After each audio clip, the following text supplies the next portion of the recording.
¿La muerte es el final de todo? ¿O es solo el paso hacia una dimensión desconocida?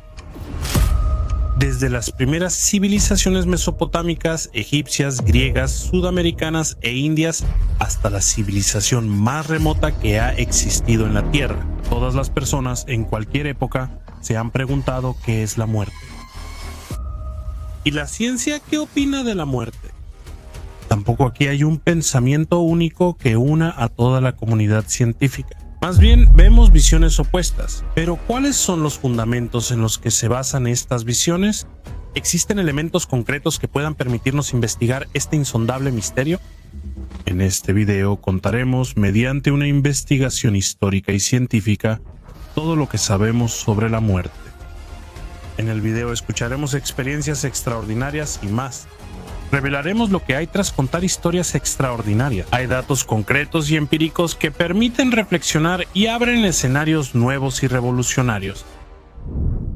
Antes de iniciar uno de los viajes más fascinantes al límite del conocimiento, si aún no lo han hecho, los invitamos a suscribirse al canal para apoyar nuestro trabajo y no perderse nuestros nuevos videos. La llamada muerte no es más que un viejo asunto bajo alguna nueva forma y con otro disfraz, porque todo cambia, pero nada muere. El espíritu vuela libre del cuerpo. Según el libro de los muertos, los antiguos egipcios creían que después de la muerte, el alma dejaba la tierra y comenzaba un viaje al inframundo, donde los difuntos enfrentaban un juicio final antes de entrar al más allá. Osiris juzgaba al difunto sometiéndolo a una larga lista de pecados, y la verdad se establecía pesando el corazón del difunto en una balanza que tenía como contrapeso una pluma. Pero los antiguos egipcios no eran los únicos que creían en la inmortalidad del alma. En la antigua India se creía que ir y venir era una ilusión, ya que el alma nunca se mueve. Platón y otros filósofos griegos, quizás influenciados por la cultura proveniente de Oriente, también sostenían que el alma era inmortal. Pero esta idea no solo era de Asia y Oriente. La mayoría de las tribus africanas, los aborígenes en Australia y los indígenas en las Américas tenían la misma creencia. Julio César, por ejemplo, escribía en el de Belo Gallico: Los druidas inculcan esto como uno de sus dogmas fundamentales, es decir, que las almas nunca mueren, sino que pasan después de la muerte de un cuerpo a otro. Y piensan que los hombres, gracias a este dogma, son impulsados al máximo ardor, porque el miedo a la muerte no tiene razón de existir. Pero ¿de dónde nacía esta conciencia de la inmortalidad del alma? ¿Era solo una manera de exorcizar el miedo a la muerte? Muchos historiadores consideran que este es un motivo principal, y que esta creencia fuera solo el fruto de la incapacidad de los hombres, por un lado, de comprender las leyes del mundo, y por otro lado, una manera de calmar el miedo a un evento que, en sociedades poco desarrolladas, estaba muy presente en la vida cotidiana. Pero si no fueran solo estos los motivos, ¿y si en realidad subestimamos o no comprendemos un conocimiento que compartían estas culturas antiguas? Dejemos abierta esta pregunta y vayamos al presente, donde las sociedades occidentales muestran una especie de rechazo hacia el tema de la muerte. El pensamiento dominante es ignorar este evento y vivir como si la vida nunca tuviera un final, al menos hasta que esto sea posible. Pero ¿hasta qué punto entendemos la muerte? ¿Hay elementos concretos para investigar? El primer elemento que podemos analizar es tratar de comprender si la muerte es realmente el final de todo o si en cambio es solo el paso hacia algo desconocido. El segundo elemento es comprender la verdadera naturaleza de la conciencia y si esta es solo el fruto de leyes mecánicas o si, en cambio, es algo más. Empecemos con el primer elemento. Claramente no tenemos testimonios de hombres que hayan muerto y luego resucitado, pero tenemos muchísimos testimonios de hombres, mujeres y niños que fueron declarados muertos durante varios minutos y que luego increíblemente volvieron a la vida. ¿Y no se puede hablar de una muerte real? Estos testimonios, como veremos, tienen algo muy interesante y muestran elementos comunes extraordinarios que han sido investigados a lo largo de los años por numerosos investigadores. Hablamos de experiencias cercanas a la muerte. Este es un tema fascinante y complejo y, como veremos más adelante, está lleno de implicaciones sobre lo que pensamos que somos y lo que creemos saber. Pero para comprender bien todos esos aspectos, vayamos por partes y empecemos desde el principio. Estaba acostado en la cama del hospital. La luz del techo era cegadora. De repente todo se volvió oscuro y sentí que me levantaban, como si estuviera flotando. Veía mi cuerpo abajo, acostado e inmóvil. Una sensación de paz me envolvió y una luz cálida e intensa me atraía. Escuchaba voces reconfortantes y sentía una presencia amorosa. El primer estudio registrado sobre experiencias cercanas a la muerte es de 1892 y lo realizó el geólogo suizo Alberto von Sankt, quien describió 30 casos que le fueron referidos personalmente. Entre estos encontramos historias de alpinistas que sobrevivieron a caídas casi mortales, relatos de soldados que habían sufrido heridas que los pusieron en peligro de muerte durante la guerra, y testimonios de obreros que habían caído de andamios o sufrido graves accidentes. Von Sankt concluye que quienes estuvieron cerca de la muerte o fueron dados por muertos informaban que no habían sentido ninguna angustia y no habían experimentado ningún terror, pero más bien habían experimentado calma, aceptación y una sensación de profunda serenidad.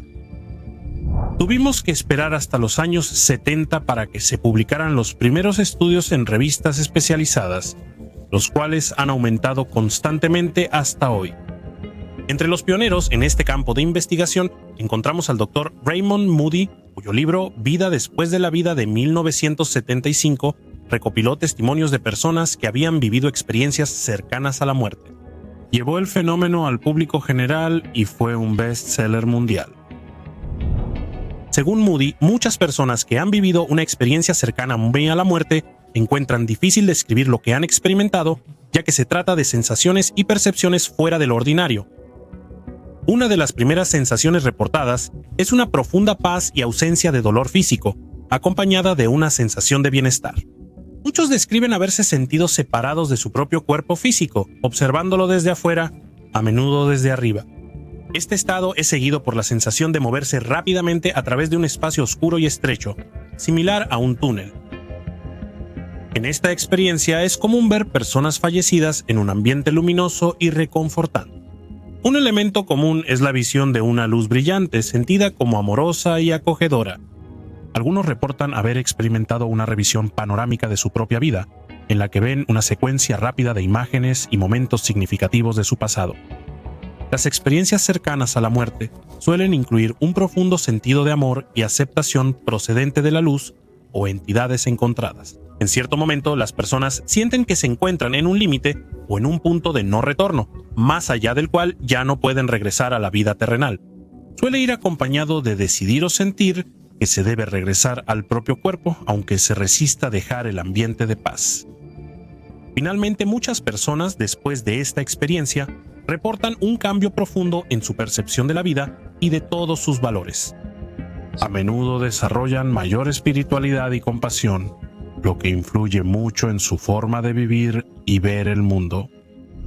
Sin embargo, no todos los testigos experimentan todos los elementos mencionados por Moody, pero estos son útiles para determinar las características de una experiencia cercana a la muerte. También es útil señalar que no hay correlación entre la descripción de estas experiencias y las creencias personales o religiosas de los individuos involucrados. No se han observado correlaciones con el estatus social o nivel educativo. Estas ocurren independientemente de todo eso. Uno de los aspectos más investigados es sin duda aquel en el que los testigos cuentan haber tenido experiencias extracorporales y relatan de manera detallada todas las maniobras de reanimación y los eventos a los que fueron sometidos y de los que no podían tener conocimiento. Estos relatos son importantes porque son verificables, por eso los investigadores los examinan cuidadosamente. Un caso emblemático de experiencias extracorporales es el que el cardiólogo Pim van Lommel describió en su trabajo sobre experiencias cercanas a la muerte. Esto llevó a la publicación del libro Conciencia más allá de la vida y a varios artículos en la revista científica Lancet. En este episodio en particular, Van Lommel relata el testimonio verificado de una enfermera de la unidad coronaria. Durante el turno nocturno, el equipo de una ambulancia trae a un hombre de 44 años en estado de coma, que es ingresado en la unidad coronaria. Está siendo ventilado artificialmente con bolsa y mascarilla. Se continúa el masaje cardíaco y el paciente es desfibrilado. Al intubar al paciente, noto que tiene una dentadura postiza. Antes de intubarlo, retiro la dentadura superior y la coloco sobre el carro de emergencias. Después de aproximadamente 90 minutos, el paciente tiene un ritmo cardíaco adecuado y una presión suficiente, y es trasladado a la terapia intensiva. Tras más de una semana en coma, el paciente regresa a la unidad coronaria y lo encuentro al hacer las curaciones. Apenas me ve, me dice: «Oh sí, pero ¿usted sabe dónde está mi dentadura?». Me quedo con la boca abierta, y luego me dice: «Sí, usted estaba ahí cuando me llevaron al hospital. Me quitaron la dentadura de la boca y la pusieron en la camilla. Había muchas botellas encima y la metieron en un cajón corredizo». Estaba totalmente impactada porque recordaba que esto había pasado mientras el paciente estaba en coma profundo y estaba siendo reanimado. Luego de más preguntas, supe que el paciente se vio en la cama y observó desde arriba a las enfermeras y doctores que lo reanimaban. Destacan las experiencias extracorporales narradas por personas con problemas de visión o ciegas de nacimiento, quienes afirman haber visto lo que les ocurría, como la testigo Vicky, descrita en el libro de Ringy Cooper. En 1973, Vicky, una joven de 23 años ciega de nacimiento, fue expulsada del coche durante un accidente automovilístico. Una fractura craneal y varios traumatismos graves le causaron un coma inmediato. La mujer, a pesar de ser ciega, logró ver y reconocer el auto destruido en el accidente y describirlo con detalle. Después, en la sala de operaciones, fue capaz no solo de ver su cuerpo, sino también de describir con detalle todo lo que le sucedió. Nunca había visto nada, ni luces, ni sombras, ni nada más. Muchas personas me preguntan si veo negro. No, no veo negro, no veo absolutamente nada.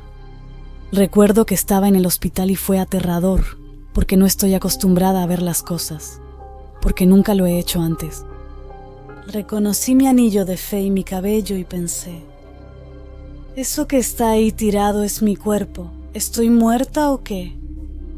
Mientras tanto, médicos y enfermeras se apresuraban alrededor de mi cuerpo, repitiendo lo mismo: no podemos traerla de vuelta.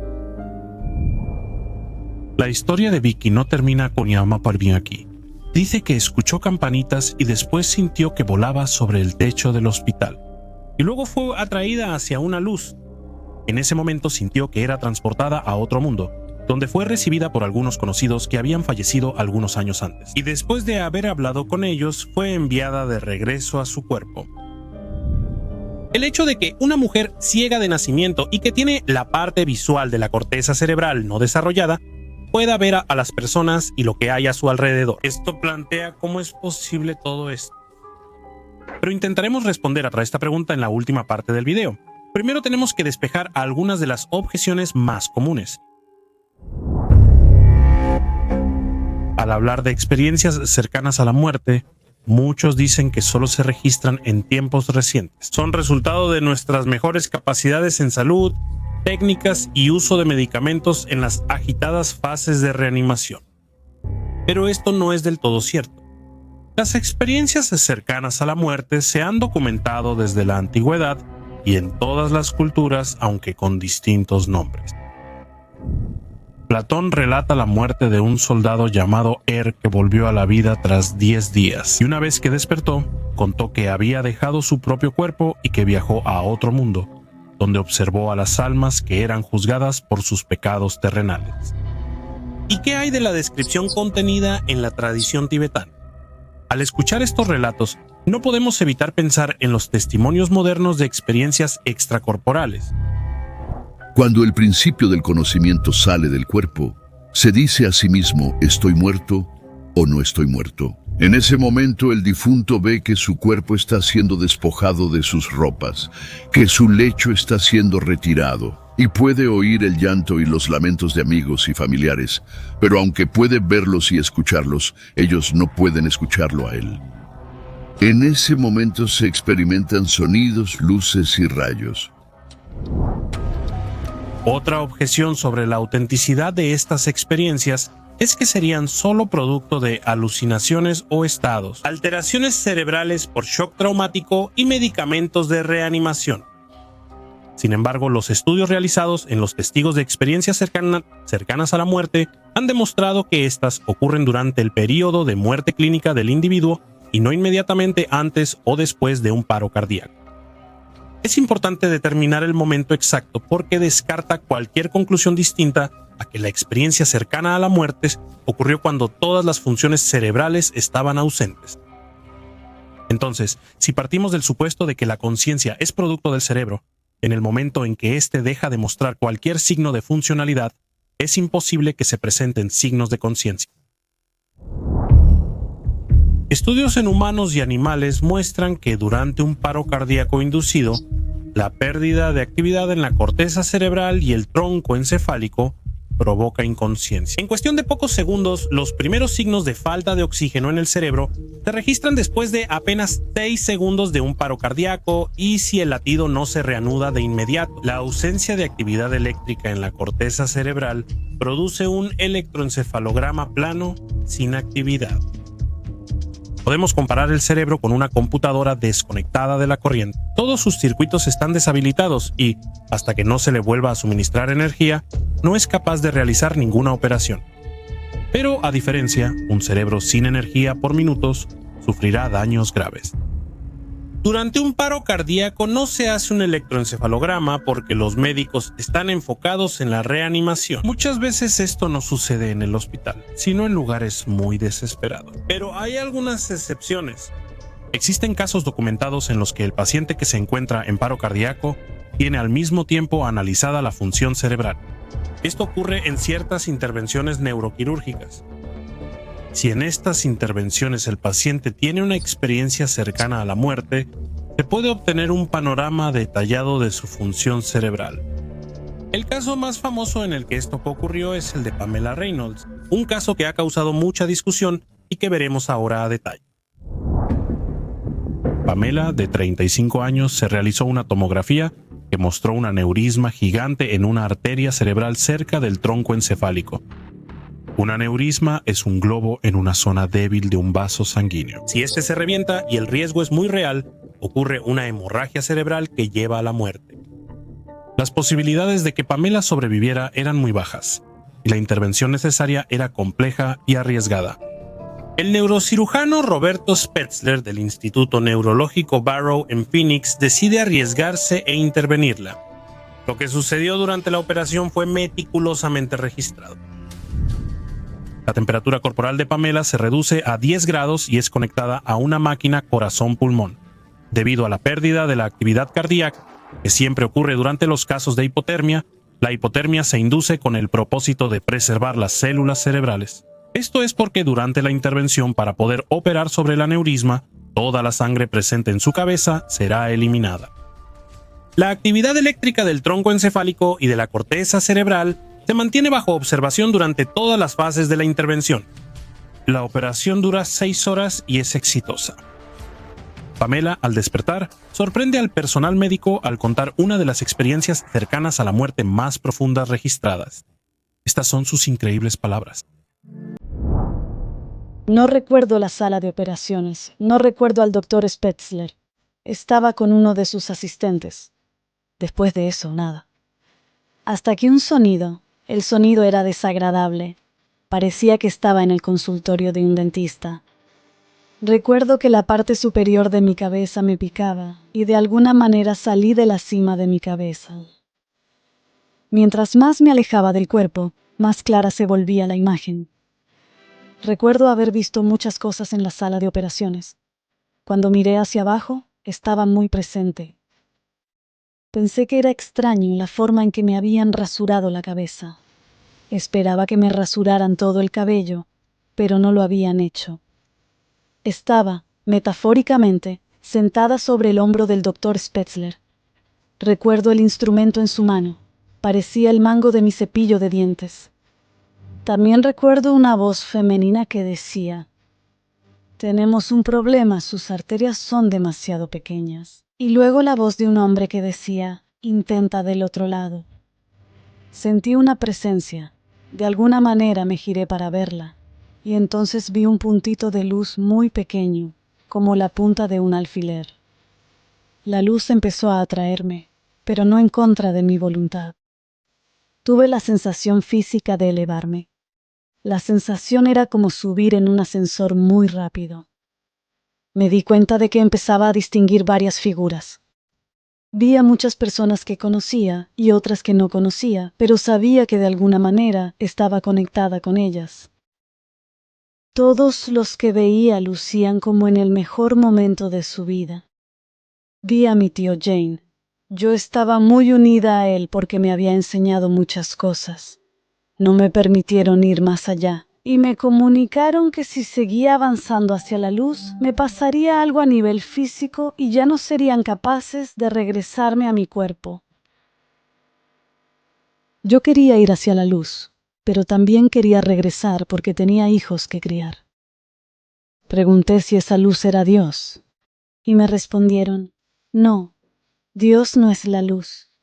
La luz es lo que sucede cuando Dios respira. Recuerdo haber pensado, estoy en el aliento de Dios.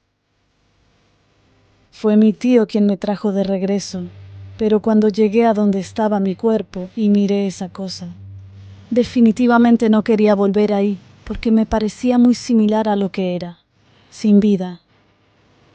Mi tío empezó a discutir conmigo, me dijo, es como lanzarse a una piscina, métete de lleno. Me empujó y vi mi cuerpo dar un salto y sentí el frío dentro de mí. Había regresado a mi cuerpo. Fue doloroso.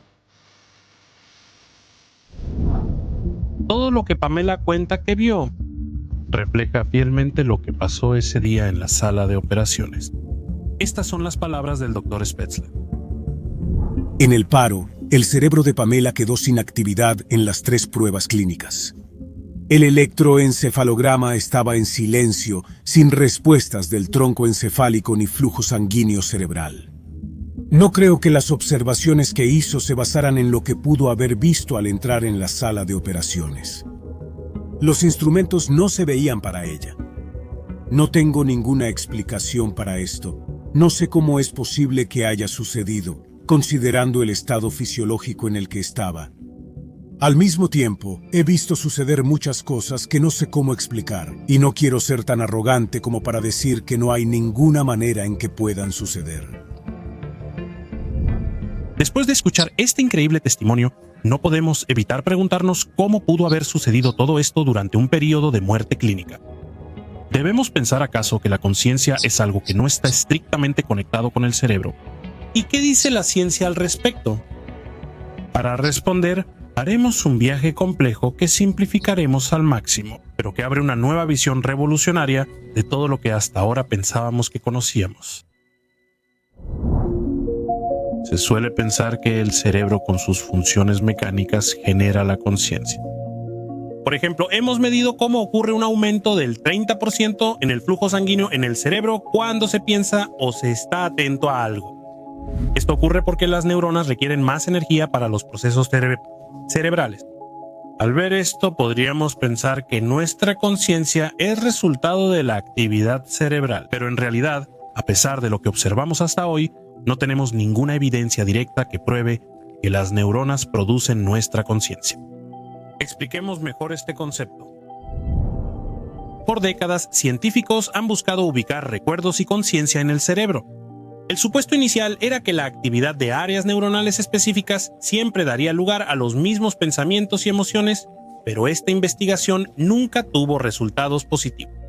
Hoy sabemos que existe una correlación entre la actividad registrada en el cerebro y la experiencia de la conciencia, y que ésta puede activar muchos centros cerebrales. Pero una conexión no dice nada sobre cuál es la causa. La actividad cerebral parece más bien una forma de codificar la información. Pensemos en una radio. Podemos buscar las estaciones de radio girando la perilla que regula la recepción de frecuencias, pero hacer esta operación no influye en el contenido de la transmisión radiofónica. Desde este punto de vista, la activación de una parte específica del cerebro no explica el contenido de los pensamientos y emociones. Lo que podemos medir es solo la correlación entre las actividades registradas en el cerebro y las experiencias conscientes. Esto escribe el filósofo y neurocientífico Alba Noé en uno de sus libros recientes. La idea de que somos nuestro cerebro no es algo que los científicos hayan estudiado, es más bien un prejuicio. Que la conciencia surja en el cerebro es algo que nunca se pone en duda. Es un supuesto de partida indiscutible. Pero hoy tenemos todas las razones para rechazar este prejuicio. Un evento muy debatido en el ámbito científico fue reportado en un artículo de la reconocida revista Science titulado ¿Realmente necesitas tu cerebro? Y que relata un caso realmente inusual, la exploración cerebral de un joven graduado en matemáticas con un coeficiente intelectual de 126, es decir, superior al promedio. Reveló que el 95% de su cráneo estaba ocupado por líquido cefalorraquídeo y que su corteza cerebral medía solo 2 milímetros de grosor. El peso del cerebro que le quedaba se estimó en 100 gramos en comparación con los 1500 gramos de un cerebro normal. Sin embargo, sus funciones cerebrales no estaban dañadas, lo que lleva a una reflexión inevitable. ¿Dónde se almacenaron físicamente toda la información y la memoria a corto y largo plazo? Todas las emociones y pensamientos de este chico.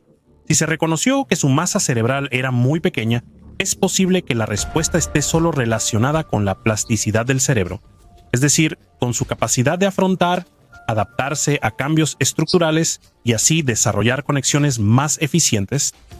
¿O en cambio debemos imaginar que la memoria y los pensamientos no están ubicados físicamente en la masa cerebral, sino que tienen otra ubicación? Antes de intentar responder a estas preguntas, volvamos a las experiencias cercanas a la muerte.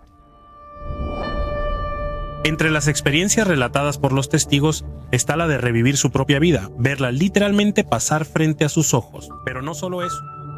Muchos aseguran haber estado en un lugar fuera del tiempo y espacio.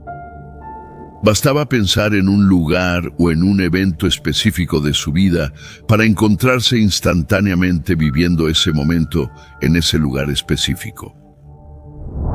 Además de esto, los testigos informan haber sentido fuertemente que todo parecía estar conectado con todo en una estrecha interconexión. En esos momentos, la mente parece contener el conocimiento de todo en una dimensión sin tiempo y sin espacio. En ese momento comprendí por qué me encontraba ahí, el porqué de mi enfermedad, comprendí en general qué es la vida. Comprendí que todos éramos parte de algo único. Todo era tan obvio. La claridad y la capacidad de comprensión que tuve en ese estado son simplemente indescriptibles.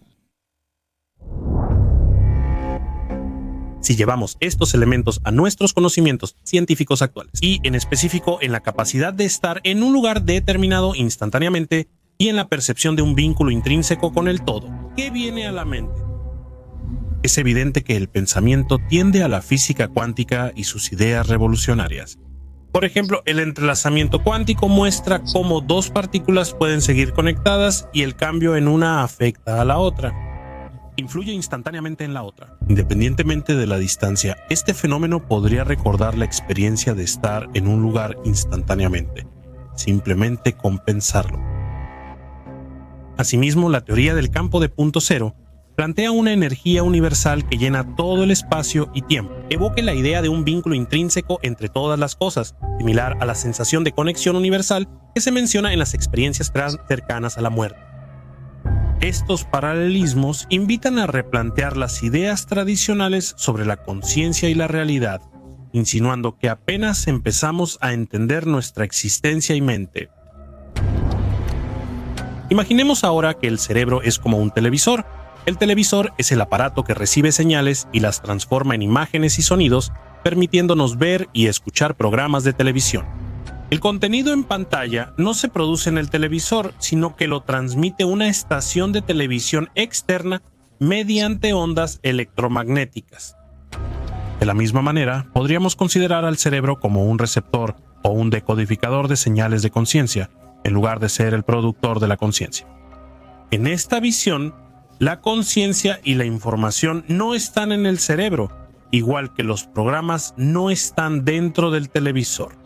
El cerebro, como el televisor, decodifica señales y nos permite tener pensamientos, recuerdos y percepciones. Imaginen que su conciencia, usualmente conectada al aquí y ahora por el cerebro, se desconecta temporalmente de este estado físico. En una experiencia cercana a la muerte es como si el televisor se apagara o desconectara de su fuente de energía, permitiendo que la conciencia se sintonice en un canal o estado de existencia diferente. En este estado, la conciencia ya no está limitada por el cuerpo y cerebro, y puede explorar otras dimensiones de la realidad. Quienes han vivido una experiencia cercana a la muerte a menudo describen la sensación de salir de su propio cuerpo, moverse por un túnel hacia una luz brillante y sentirse conectado a una energía universal más grande. Este paso parece temporal, ya que muchos regresan a su forma física con recuerdos vívidos de lo que han experimentado.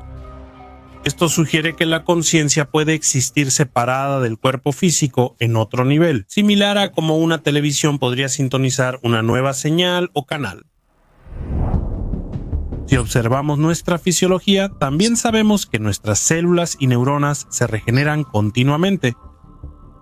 La regeneración celular es un fenómeno documentado. Por ejemplo, las células de la piel se renuevan cada 2 semanas, mientras que las células del hígado se regeneran aproximadamente cada 6 meses. Las neuronas del cerebro también cambian, aunque se cree que son estáticas toda la vida. La neurogénesis o formación de nuevas neuronas ocurre sobre todo en el hipocampo, región vinculada a la memoria. Esto plantea un problema fundamental. Si las neuronas se regeneran y modifican, ¿dónde están nuestros pensamientos, recuerdos y emociones? ¿Cómo pueden almacenarse en estructuras que están en constante cambio? Simplificando, podemos decir que hoy se cree que durante la regeneración, las estructuras cerebrales se reescriben y, en cierto modo, se actualizan. Esta sería la razón por la que no perderíamos la información registrada en ellas. Quizá la memoria, pensamientos y emociones no estén en las conexiones neuronales, sino en el campo electromagnético que vemos al observar la actividad cerebral. El cerebro entonces no sería el generador de nuestra conciencia, sino más bien una herramienta que utilizamos para percibirla.